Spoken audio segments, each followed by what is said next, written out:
अगर हम आपको भारत के एक ऐसे गांव के बारे में बताएं जो न केवल अपने लोगों के लिए बिजली का उत्पादन कर रहा है, साथ ही साथ सरकार को बिजली भी बेच रहा है।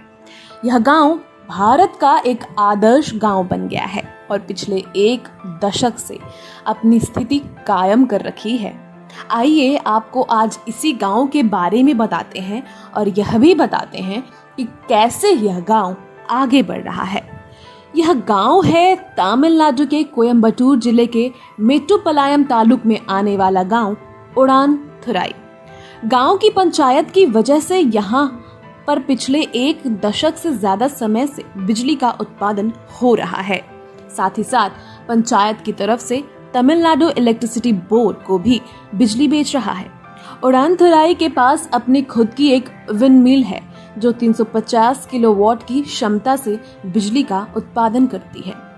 साल 2005 में इसे उड़ुमलाई के करीब 1.5 करोड़ रुपए की लागत से सेटअप किया गया था। दिलचस्प बात यह है कि अब तक यह गांव करीब 2 लाख यूनिट बिजली बेच चुका है, जबकि राज्य में उत्पादन 6.75 लाख यूनिट का है। एक वर्ष में बिजली बेचकर गांव के हिस्से हर साल करीब 20 लाख रुपए आ रहे हैं। इस समय यहाँ पर करीब 4.5 लाख यूनिट्स हैं। विंड मिल के लिए पंचायत ने अपनी बचत में से 40 लाख रुपए दिए थे। बाकी बचे हुए पैसों के लिए पंचायत ने करीब 1.25 करोड़ का लोन लिया था। ये लोन साल 2005 में एक राष्ट्रीय बैंक से लिया गया था। पंचायत की तरफ से इस कर्ज की अदायगी स्टेट बोर्ड को बिजली बेचने से मिले पैसों से की गई। पिछले वर्ष पंचायत की तरफ से लोन की पूरी रकम चुका दी गई है। पंचायत के विकास के लिए आर षणमुगम को श्रेय दिया जाता है। वह पंचायत के पूर्व अध्यक्ष रह चुके हैं।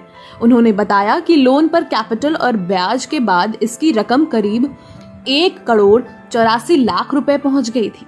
इस गांव को बिजली बचाने की वजह से अंतर्राष्ट्रीय समुदाय तक में सराहा गया है।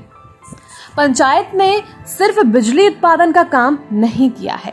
राज्य सरकार की ग्रीन हाउस स्कीम के तहत यहाँ पर अब तक 850 घरों का निर्माण भी कराया जा चुका है। ये घर उनके मालिकों को भी सौंपे जा चुके हैं। यह आंकड़ा राज्य में सबसे ज्यादा है।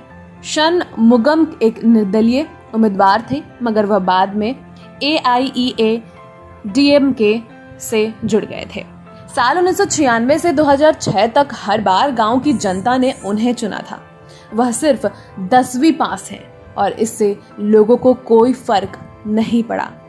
पंचायत की सीट बाद साल 2006 में सिर्फ महिलाओं के लिए आरक्षित हो गई और इसके बाद उनकी पत्नी एस लिंगामल ने चुनाव लड़ा। वह साल 2016 तक इस पद पर रही। हालांकि कुछ लोग कहते हैं कि पत्नी के जीतने के बाद भी षणमुगम ने गांव के डेवलपमेंट में बड़ी भूमिका अदा की थी।